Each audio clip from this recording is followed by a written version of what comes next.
In the near future, all of humanity is caught up in the digital world. Every aspect of humanity has been digitized and integrated in the worldwide online network.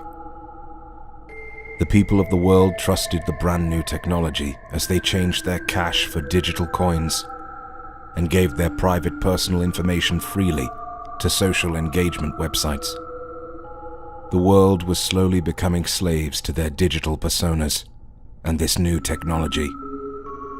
As the young pioneers of and inventors of this new and frightening technology sought funding and formed companies, the sleeping giants of the wealthy and elite of the world began to take notice.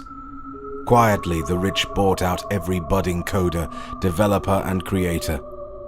They did this under the guise of shell corporations, education funds, and subcontracting. Once the people driving the technology innovation of tomorrow were under their control, they began to shape the world's technology for themselves.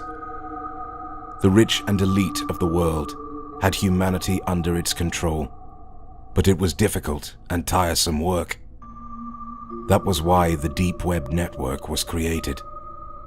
They used all of the coders and developers they had bought to create a technology and social control system that would do the hard work for them with basic input from the few richest individuals on the planet. The fledgling network started slowly. They formed small cells with individual tasks and strategies. They targeted political and social infrastructures. They used massive ad campaigns to mask the movement of funds and assets. Once the network had grown strong enough, then they launched a coordinated attack on all fronts, physically, economically, and digitally. Before anyone could realize, the Deep Web Network now had controlling shares in all corporations, governments, stock exchanges, and most digital websites.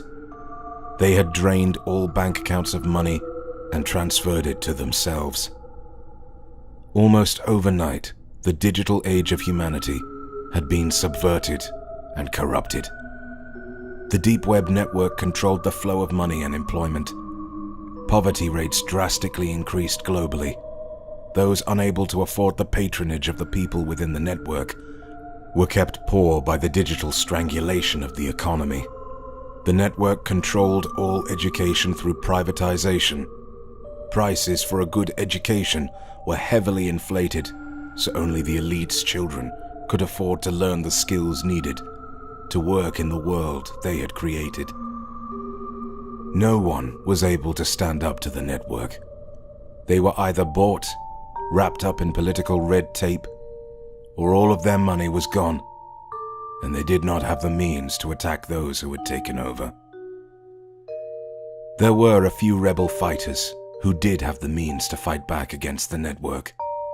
These rebels did what they could to resist the elite's domination, but they were scattered, unorganized, and ineffective.